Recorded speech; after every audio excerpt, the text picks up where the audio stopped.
শুনতে পেলাম পোস্টটা দিয়ে তোমার নাকি মেয়ের বিয়ে।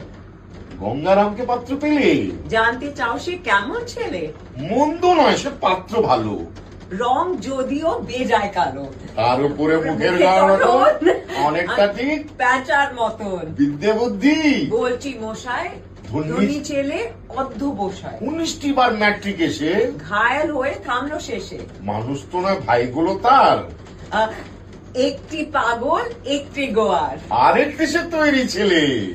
আম, জাল করে- জাল করে নে নোট গেছেন জেলে। কনিষ্ঠটি কনিষ্ঠটি তবলা বাজায়, যাত্রা যাত্রা দলে 5 টাকা পায়। কিন্তু তার উচ্চ ঘর বংশে রাজর কংসুরাই, কংসরাজ, কিন্তু তারা উচ্চ ঘর। কংসরাজের বংশঘর। শ্যামলাহিড়ি বনগ্রামের কি যে